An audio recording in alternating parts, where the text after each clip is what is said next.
రైతుల రుణమాఫీ పూర్తి స్థాయిలో అందించడానికి రాష్ట్ర ప్రభుత్వం సిద్ధంగా ఉందని ఎమ్మెల్యే కడియం శ్రీహరి అన్నారు. హన్మకొండ జిల్లా ధర్మసాగర్ మండల కేంద్రంలోని ఎంపీడీఓ కార్యాలయంలో ఏర్పాటు చేసిన చెక్కుల పంపిణీ కార్యక్రమంలో ముఖ్య అతిథిగా పాల్గొని మాట్లాడారు. రాష్ట్రంలో ఉన్న ముఖ్యమైన విషయం రైతులకు రుణమాఫీ అంటూ పేర్కొన్నారు. రుణమాఫీ కానీ 42 లక్షల మంది రైతుల వివరాలు సేకరించి ఎంత రుణమాఫీ ఎక్కువ తీసుకున్నా అర్హులైన వారికి 2 లక్షల వరకు మరి రుణమాఫీ పూర్తి చేస్తామంటూ స్పష్టం చేశారు. ఈ నెల 17వ తేదీ నుండి ప్రజాపాలన కార్యక్రమం భారీగా ప్రారంభమవుతుందంటూ పేర్కొన్నారు. ఇందులో 4 అంశాలపైన అధికారులు గ్రామాల్లో తిరగనున్నారంటూ తేల్చి చెప్పారు. ఇంటింటి సర్వేలో భాగంగా రేషన్ కార్డు లేని వారు, అర్హులైన అందరికీ హెల్త్ కార్డులు, భర్త చనిపోయిన మహిళలకు పెన్షన్స్, 57 సంవత్సరాలు పైబడిన వృద్ధులకు పెన్షన్స్ దరఖాస్తులు స్వీకరించనున్నట్లు తెలిపారు. ప్రభుత్వ కార్యక్రమాలను చూసి ఓర్వలేక టీఆర్ఎస్ నాయకులు ఎప్పుడూ తప్పుడు ప్రచారాలు చేస్తూ ముందుకొస్తున్నారంటూ, ఇలాంటి బీఆర్ఎస్ దగాకోరు నాయకుల మాటలు ఏమాత్రం నమ్మవద్దంటూ వారు ప్రజలకు పిలుపునిచ్చారు. అన్ని కూడా తహసీల్దార్కు రావాల్సిన అవసరం అనేది వస్తాయి. దాంట్లో 4 రకాల వివరాలు సేకరిస్తున్నారు. ఒకటి, రేషన్ కార్డు లేని వాళ్ళందరూ రేషన్ కార్డు కొరకు దరఖాస్తు చేసుకోవాలి. 2, కొత్తగా హెల్త్ కార్డు కూడా ప్రతి కుటుంబానికి ఇవ్వాలని రాష్ట్ర ప్రభుత్వం ఆలోచిస్తున్నది. ఎందుకంటే ఆరోగ్యం సరిగా లేక బాగు చేయించుకోవాలంటే లక్షల రూపాయలు ఖర్చు పెట్టి పాలవుతున్నారు. కాబట్టి ప్రతి కుటుంబానికి ఒక హెల్త్ కార్డు ఉండాలి. ఆ హెల్త్ కార్డు ద్వారా వాళ్లకు ఉచితంగా వైద్య సేవలు అందించాలనేది రాష్ట్ర ప్రభుత్వం యొక్క ఆలోచన.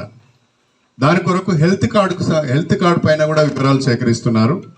3వది, ఎవరైతే విడోస్ ఉన్నారో, భర్త చనిపోయిన మహిళలు ఉన్నారో వాళ్ళకి సంబంధించిన వివరాలు సేకరిస్తున్నారు. 4వది, 57 సంవత్సరాలు పైబడిన వృద్ధులు ఎవరైతే ఉన్నారో వాళ్ళ వివరాలు కూడా సేకరిస్తున్నారు. నేను ఇక్కడున్న మన అధికారులకు, మా పార్టీ పెద్దలందరికీ కూడా నేను విజ్ఞప్తి చేసేది ఏంటంటే, 17వ తారీఖు నుంచి ఈ కార్యక్రమం అన్ని గ్రామాలలో జరుగుతుంది. మీరు కూడా అలర్ట్గా ఉండి, ఎవరికైతే రేషన్ కార్డు లేదో, ఎవరికైతే పెన్షన్ రావడం లేదో, ఎవరికైతే హెల్త్ కార్డు కావాలనో వాళ్ళకి చెప్పి వాళ్ళందరి చేత ఈ ప్రజాపాలన 2లో దరఖాస్తులు పెట్టిస్తే అవన్నీ పరిశీలించి వాళ్ళకు రేషన్ కార్డులు ఇవ్వడము, హెల్త్ కార్డులు ఇవ్వడము, పెన్షన్లు ఇవ్వడం కూడా జరుగుతుంది అని చెప్పి సందర్భంగా గుర్తు చేస్తున్నాను. కాంగ్రెస్ ప్రభుత్వం అంటేనే ప్రజాప్రభుత్వం. ఈ ప్రజాప్రభుత్వంలో ప్రజలకు మేలు జరగాలి, సంక్షేమ పథకాలను కూడా ప్రజలకు అందాలనే ఉద్దేశంతో ఆర్థికపరమైన ఇబ్బందులు ఉన్న మన ప్రభుత్వం ఈ నిర్ణయం తీసుకొని ముందుకు సాగుతున్నది. కాబట్టి ఎవరో చెప్పిన మాట దయచేసి నమ్మవద్దండి.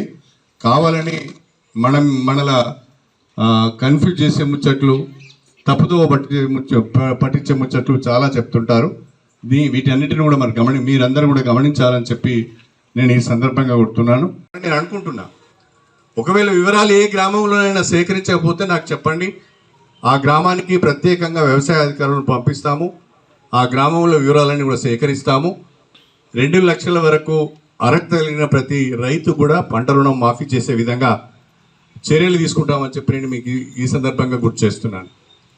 కావాలని ప్రభుత్వాన్ని బదనాం చేయాలని, లేదా ప్రభుత్వానికి వచ్చే రైతులలో వచ్చే మంచి పేరును చెడగొట్టాలనే ఉద్దేశంతో పని కట్టుకొని కొంతమంది తప్పుడు ప్రచారం చేస్తున్నారు. దయచేసి దాన్ని నమ్మవద్దు.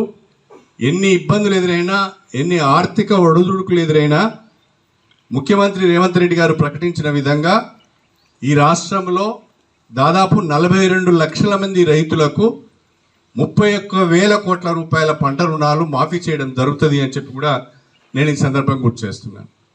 బీఆర్ఎస్ పార్టీ వాళ్ళ మాట ఎట్లున్నదంటే, రుణం తీసుకునే రైతు కూడా రుణమాఫీ ఇవ్వమంటున్నారు. ఇంకోటి ఏంటి అంటే, అలా ఖచ్చితంగా తేదీలను కూడా ప్రకటించడం జరిగింది. పలానా తేదీ నుంచి పలానా తేదీ వరకు పంట రుణాలు తీసుకున్న వాళ్ళకు, బ్యాంకులలో అవుట్ స్టాండింగ్ ఉన్న వాళ్ళకు మాత్రమే వస్తుందని కూడా చాలా స్పష్టంగా చెప్పడం జరిగింది. అంతకంటే ముందు తీసుకున్న వాళ్ళకు, ఆ తేదీ అయిపోయిన తర్వాత తీసుకున్న వాళ్ళకు మాత్రం పంట రుణము వర్తించదు. 2018 నుంచి 2023 వరకు బీఆర్ఎస్ పార్టీ అధికారంలో ఉన్నప్పుడు పంట రుణాలు తీసుకున్న వాళ్ళకు ఇది వర్తించే విధంగా గైడ్లైన్స్ కూడా ఇవ్వడం జరిగింది. దాన్ని కూడా మీరు గుర్తుపెట్టుకోవాలని నేను కోరుతున్నాను. అదేవిధంగా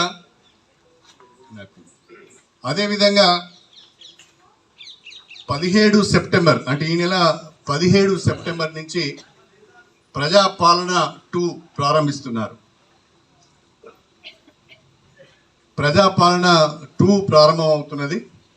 ఈ ప్రజాపాలనలో 4 అంశాల పైన మళ్ళీ ప్రజల నుంచి దరఖాస్తు